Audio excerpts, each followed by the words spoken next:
সানডের দিন আর যদি মাটন না হয় তাহলে কিন্তু সানডেটা কেমন যেন একটু ফাঁকা ফাঁকা লাগে।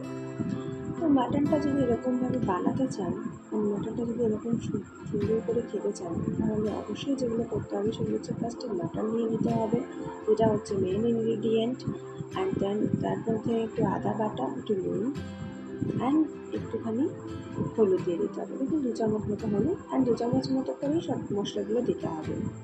মানে 2 চামচ আদা বাটা, 1 চামচ নুন বা 2 চামচ নুন দিতে পারেন। এখানে 1.5 কেজি মতো মাটন আছে, তো যার ফলে আপনার ওই 2 চামচ মতন করে মশলা দেওয়া হয়েছে। আপনারা সেই বুঝে দেবেন কোয়ান্টিটিতে।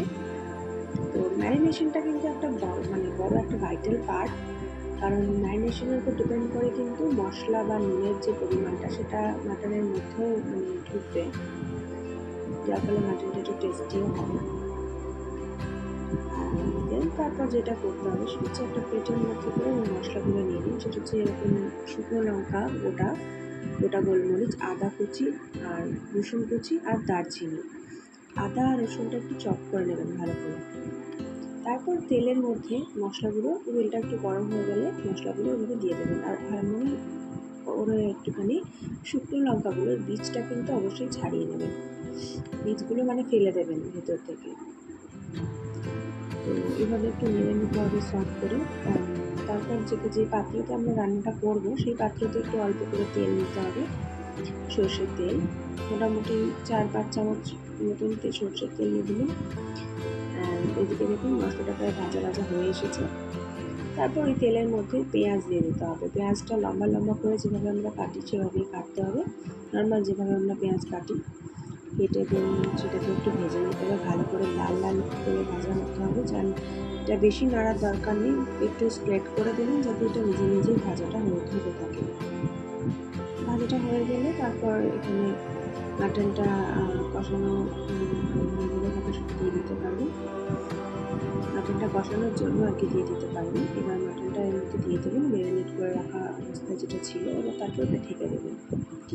আর এদিকে দেখুন মশলাটা যেটা পেস্ট করবো সেটা রেডি হয়ে গেছে। তো মশলাটাকে এবার মিক্সিতে একটু পেস্ট করে নিতে হবে। এরকম একটা থিক পেস্ট হবে, কোনো জল বা কিচ্ছু দেওয়ার দরকার নেই, এমনি একটা থিক পেস্ট তৈরি হয়ে যাবে। তারপর ঢাকাটা তুলে নিলেই মাটনটা এরকম হয়ে যাবে দেখতে। দেখতে এটা খুবই সুন্দর লাগে এবং গন্ধটা দারুণ বেরোয়। স্টকটা যখন একটা স্টক টাইপের হয়ে যায় আর কি, বাট স্টকটা কিন্তু এক্সট্রা করা দরকার নেই। স্টকটাতেই কিন্তু রান্নাটা অ্যাকচুয়ালি হবে, মাটনের নিজের স্টকটাতে। তারপর এর মধ্যে মশলাটা দিয়ে দিতে হবে, মানে যে মশলাটা আমরা পেস্ট করলাম সেই মশলাটা দিয়ে দিতে হবে। দেখুন আটকে গেছে রীতিমতো, একটু টাইট হবে, মশলার কনসিস্টেন্সিটা একটু ঠিক হবে। দেন এটা দিয়ে একটু কষিয়ে নিতে হবে মশলাটা দিয়ে। অ্যান্ড আরেকটা কথা বলে রাখি, সেটা হচ্ছে লঙ্কার পরিমাণটা না, যদি আপনাদের মনে হয় যে একটু বেশি লাগছে আপনারা একটু কমও দিতে পারেন। আমাদের বাড়িতে সবাই মোটামুটি ঝাল খায়, তাই আমরা লঙ্কাটা একটু বেশি করে দিয়েছি। আপনারা যদি লঙ্কা কম খান বা শুকনো লঙ্কা অ্যাভয়েড করতে চান, লাল কাঁচা লঙ্কাও দিতে পারেন, মানে রঙটা লাল হওয়ার নেই দরকার। এবং কিন্তু শুকনো লঙ্কার টেস্টটা এইভাবে আসবে না অ্যাকচুয়ালি। তো দ্যাটস ওয়াই শুকনো লঙ্কাটা দিলে একটা ফ্লেভার যেটা আসে সেটা কিন্তু কাঁচা লঙ্কায় আসবে না। তো তারপর দেখুন এখানে নুন দিয়ে দেওয়া হলো আর একটু পরিমাণ মতো। তারপর মাটনটা দেখুন কষা হয়ে এসছে প্রায়, দেখে বেশ ভালো লাগছে কিন্তু।